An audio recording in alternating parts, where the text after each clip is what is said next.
রাজ্যে ফের একাধিক জায়গায় সক্রিয় হয়েছে এনফোর্সমেন্ট ডিরেক্টরেট। রাজ্যে আবারও সক্রিয় ইডি। মেডিকেলে এনআরআই দুর্নীতিতে ইডি অভিযান। মঙ্গলবার শহরের 5 জায়গায় ইডির হানা। নিউটাউন, বালিগঞ্জ সহ একাধিক জায়গায় ইডির তল্লাশি অভিযান। আইনজীবী মুনমুন বন্দ্যোপাধ্যায়ের বাড়িতেও হানা। একাধিক জায়গায় ইডির অভিযান। জানা যাচ্ছে মেডিকেলে এনআরআই দুর্নীতিতে এনফোর্সমেন্ট ডিরেক্টরেটের এই তল্লাশি অভিযান। ফোনে রয়েছেন আমাদের প্রতিনিধি মৌমিতা মিত্র। মৌমিতা, একাধিক জায়গায় ইডির হানা, কোথায় কোথায় চলছে এই অভিযান, কার বিরুদ্ধে উঠছে অভিযোগে কি কি নতুন তথ্য উঠে আসছে?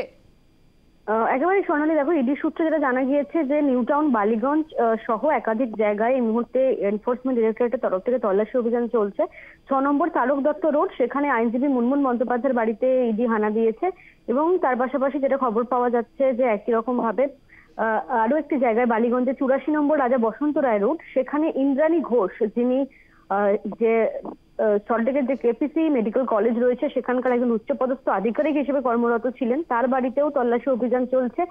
মূলত যে কারণে এই এনফোর্সমেন্ট ডিরেক্টরেটের এই তল্লাশি অভিযান, দেখা গিয়েছে যে টাকার বিনিময়ে বিভিন্ন বেসরকারি মেডিকেল কলেজগুলোতে এনআরআই কোটায় আসন বিক্রির একটা অভিযোগ সামনে এসেছিল এবং সেই মামলার তদন্তেই শহরের একাধিক জায়গায় ইডি হানা দিয়েছে। সল্টলেকেও তল্লাশি অভিযান চলছে এবং যারা অনাবাসী ভারতীয় যারা রয়েছেন বা এনআরআই যারা রয়েছেন, তারাই বিভিন্ন বেসরকারি মেডিকেল কলেজগুলোতে এনআরআই কোটায় সিট পাইয়ে দেওয়ার নাম করে মোটা অঙ্কের টাকা নেওয়া হতো বলে অভিযোগ।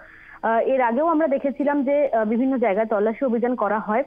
সেখান থেকে একাধিক নথি বাজেয়াপ্ত করা হয়েছিল। কেপিসি মেডিকেল কলেজ যাদবপুর, সেখানেও সেই মেডিকেল কলেজেও তল্লাশি চালায় এনফোর্সমেন্ট ডিরেক্টরেট। সেখান থেকে যে সমস্ত নথি পাওয়া গিয়েছে সেই নথিগুলিকে খতিয়ে দেখেই ইন্দ্রাণী ঘোষের খোঁজ পায় তদন্তকারীরা, যিনি এই কেপিসি মেডিকেল কলেজেরই একজন উচ্চপদস্থ আধিকারিক হিসেবে কর্মরত ছিলেন। যে কারণে আজকেও বালিগঞ্জে তার যে বাড়ি রয়েছে সেখানে তল্লাশি অভিযান চলছে, তার বাড়িতে জিজ্ঞাসাবাদ চলছে। মূলত এই কারণেই আজকে ইডির এই তল্লাশি অভিযান। অনেক ধন্যবাদ মৌমিতা, আমাদের সঙ্গে ফোনে ছিলেন প্রতিনিধি মৌমিতা মিত্র।